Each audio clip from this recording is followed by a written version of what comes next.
Destruction as far as the eye can see after tens of thousands of gallons of liquid propane go up in flames. Plus, Cold War controversy heats up as the University of Illinois boots up the fastest computer in the world. And the plaster has deteriorated over a period of time, and this is causing the paint of the murals to actually release and to fall off. A county comes together to save a piece of their history from the ravages of time. All that and Mr. Roberts points to the future. That's next from the vault. The stories that made news and made history, the places that matter to us, and the people who make Central Illinois home. Join us from the vault. Welcome, I'm Matt Metcalf. Residents of Crescent City in Iroquois County will forever remember one hot June morning in 1970. A train derailed and the contents of several of the cars exploded, wiping out entire city blocks. Channel 3's Ann Anderson filed this report on the 10th anniversary of that explosion in June 1980. June 21st, the first summer day of the decade, dawned in Crescent City. At 6:30 that morning, there was dawn again, with bright skies and angry heat. Freight cars of a Toledo, Peoria, and Western Railroad train had derailed, and that caused a half-dozen propane tanks to explode, parts of the cars flying over buildings into homes and fields. That was Sunday, June 21st, and the fire burned until Tuesday, June 23rd, a battle undertaken by more than 200 firemen. George Gokin still lives with the scars on his hands and head from second and third degree burns. He was part of the 20-member Crescent City Volunteer Fire Department that confronted the accident.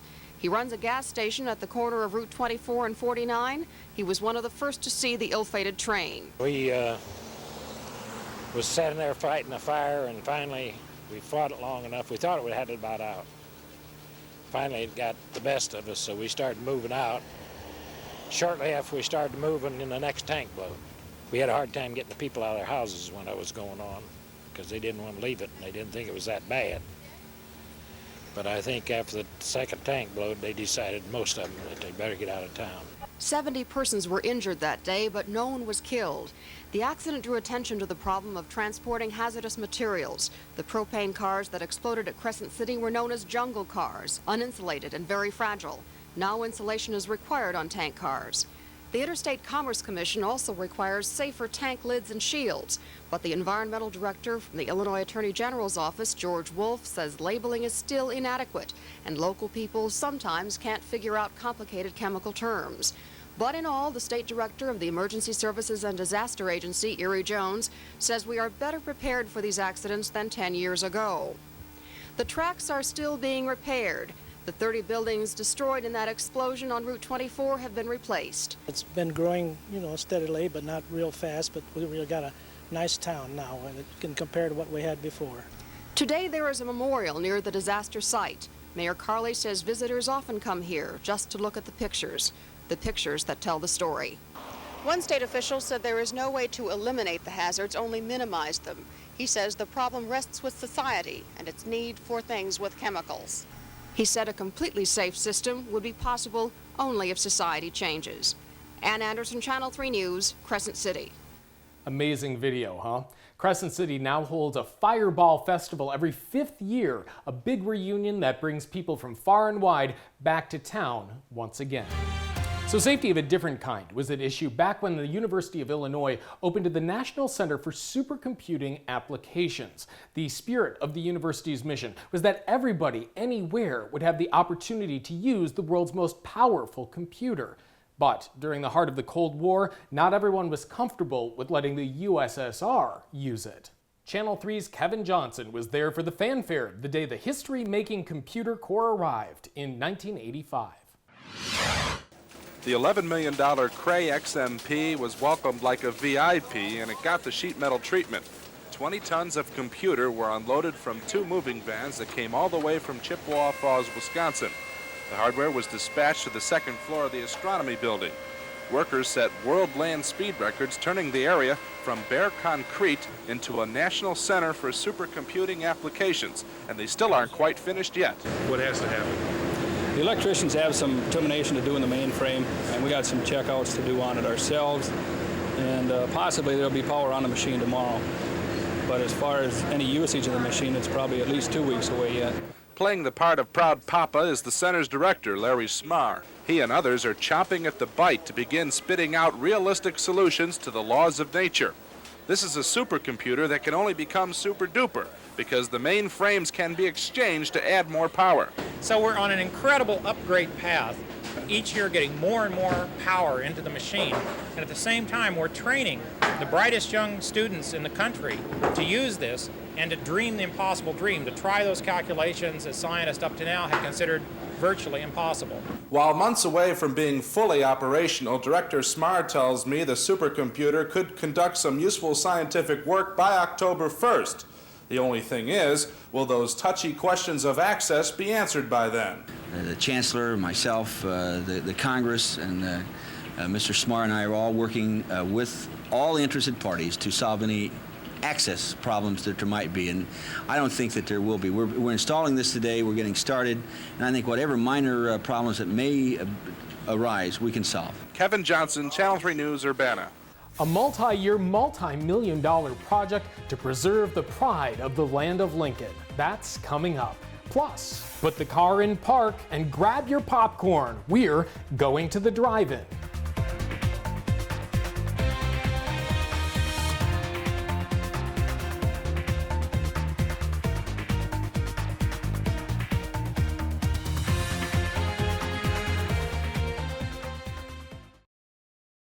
From the Vault, celebrating the rich heritage of Central Illinois. Sponsored by Sunset Funeral Homes. Remember, celebrate, heal.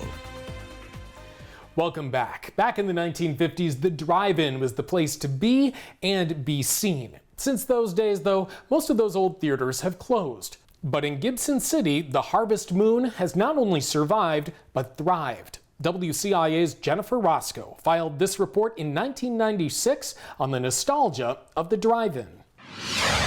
Look around now, and this is what most drive-ins look like. Run down, overgrown, pieces of our popular culture left to deteriorate. But wedged between cornfields near Gibson City is the exception to the rule. So what's bringing the cars in, some from miles and miles away? Why are ticket sales soaring here? We have two. Okay. When indoor theaters seem to be swallowing up the competition. One reason is the new technology. The sound now comes through your car radio. Can there be a peace between us? The picture's brighter.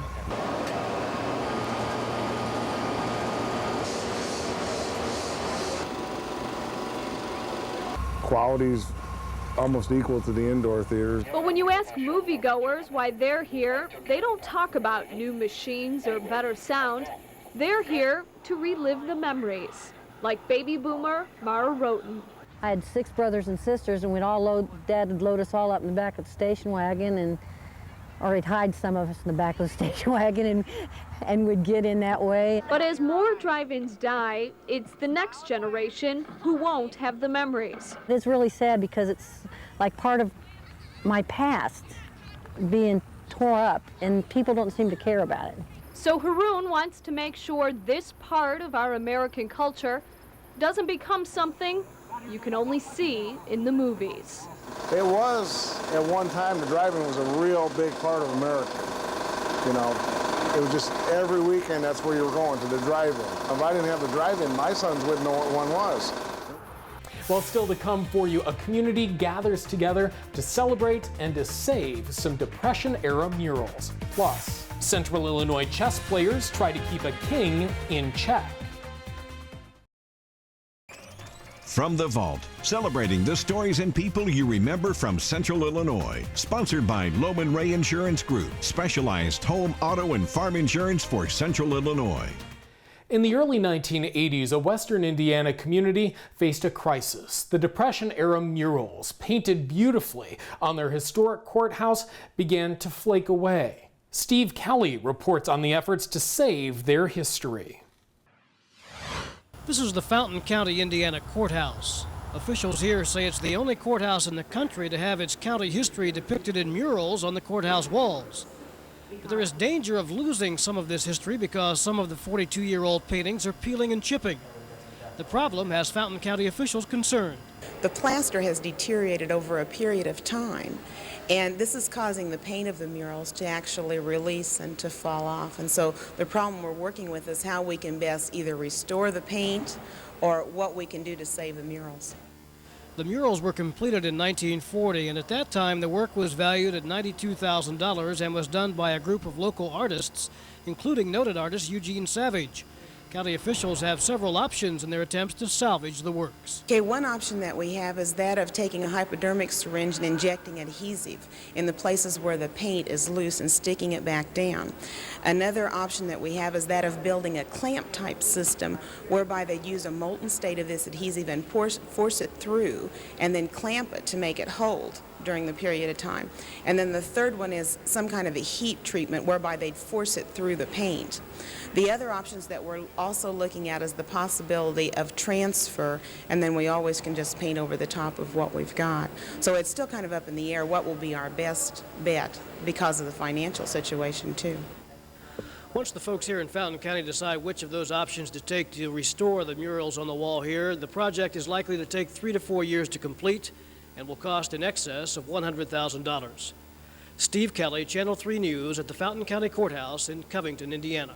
Nancy Wagner continues to champion those murals some 25 years later. Now, they did some work on them back in the day. However, additional problems have cropped up, so she and the county are trying to come up with $250,000 to have those murals professionally conserved for future generations.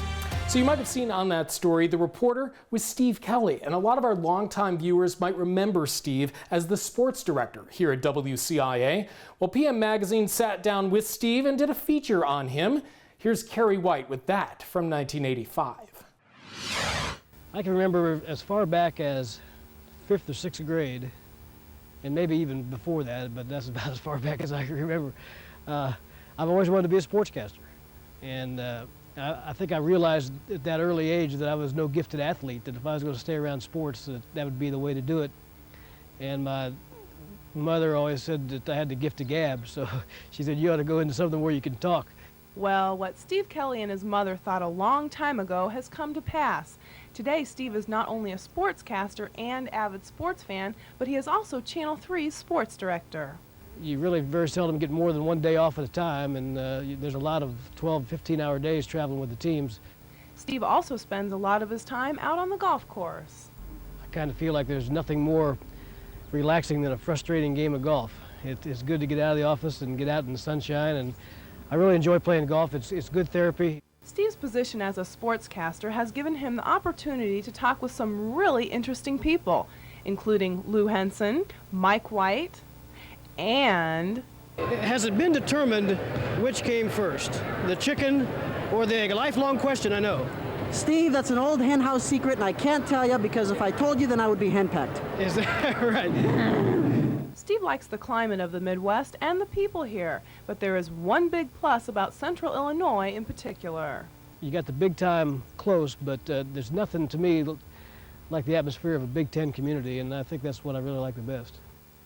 Now, one question that Steve got a lot was, are you related to Ed Kelly, who was another major WCIA personality of the period? Well, the answer is no, they are not related, though I do imagine they probably had some fun with that. After Steve left WCIA, he went on to call games for a major national sports syndicator, and then in the early 2000s landed at WDWS Radio. He is now retired and living in Colorado. Some call it a sport, some call it a hobby. We're talking about chess. Every year, the Illinois Chess Association sends people to compete in one of the big regional tournaments, the Indianapolis Open. Well, one of the men who dominated that tournament for a long time, back in 1981, came to town to challenge some of the local chess champs. Martin Savage has that story from Marketplace Mall. A single game of chess for most people offers a hard enough challenge to the brain. But imagine what it would be like to play 30 games at once. J. Austin Bennett can do just that. He admits he likes playing one-on-one, but 1-on-30 offers a greater challenge. He is to chess what Minnesota Fats is to billiards. What's his secret? You tend to keep all of the positions in your mind at one time. I know that's hard to understand, but when you do come to a new board, for instance, you remember what you've done previously. Has your mind ever gone blank? Have you ever suddenly looked at a game and you say, oh my God, what's going on here? Yeah, that has happened occasionally. What do you do? Start over. On the average, Austin spends about 30 seconds with each player, although individual games can last for several hours. He considers himself an aggressive player. Once his mind is made up, the move is made with precision and flair. What do his opponents think of him? He's very good. He plays real fast and accurately too. He's not going to be easy to beat. I think I got a draw here at least though, so I'm doing pretty good. Austin is not completely unqualified for the sort of job he does. He is the four-time Indianapolis chess champion and twice Indiana speed chess champion. J. Austin Bennett has been playing chess for 20 years. He admits he doesn't win every game, but he does win most of them. And why not? When you play 30 people at a time, you must get a lot of practice. Martin Savage, Channel 3 News, Marketplace. Now, if the reporter on that story looks a little familiar, you've probably seen him. Martin Savage left Channel 3 and eventually landed at NBC News, and he currently works for CNN. Still to come from the vault, Mr. Roberts with the very latest in radar technology. Plus, Illinois celebrates its bicentennial in 2018, the restoration of one of its early landmarks half a century ago. That's ahead. The stories and people you remember from Central Illinois. Once again, From the Vault with Matt Metcalf. It was one of the most aggressive historic preservation projects in Illinois history, restoring the old state capitol back to what it looked like during Abraham Lincoln's day. Some doubted it could be done. Others, though, championed the project, and workers took it apart stone by stone and board by board. WCIA's Dick Adams filed this report in 1968 on this marvel of modern engineering.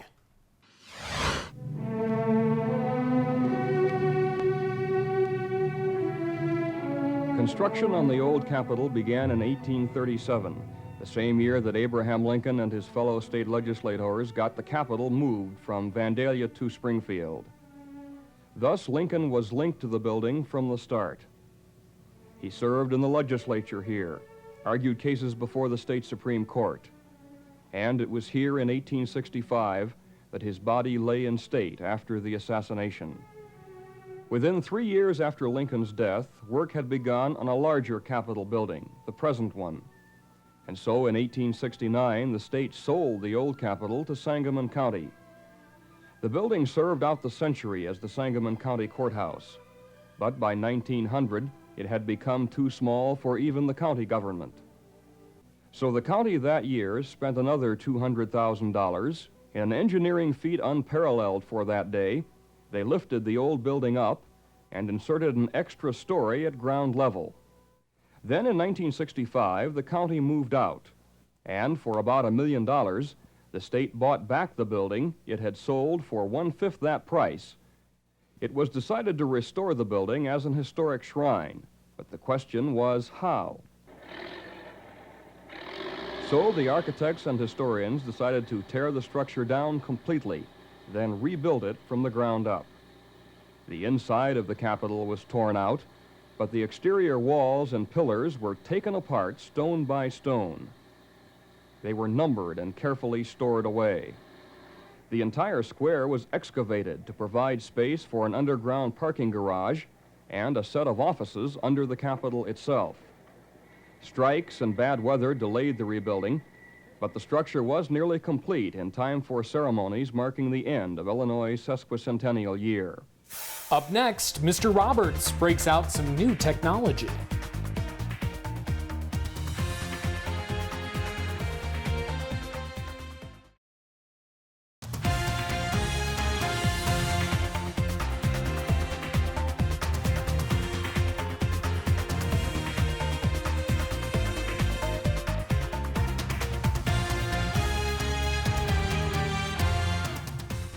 Radar technology gave forecasters a whole new way to explain the weather. So when WCIA brought color radar to Central Illinois viewers, it was a big deal.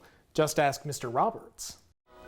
Over the past few weeks, I've explained how our color radar is tied directly to the National Weather Service, how the Weather Service tracks storms, how they show up on our color radar, and how the different colors on our radar represent different intensities of rain. We use color radar to track storms as they go through central Illinois, also to keep an eye on weather elsewhere in the country that could affect us here in a few days. The Channel 3 News keeps you on top of it all. Did you see there how Mr. Roberts was using his pointer on the color radar? Good memories. That does it for us. Thanks for watching, everyone. I'm Matt Metcalf. We'll see you next time from the Vault.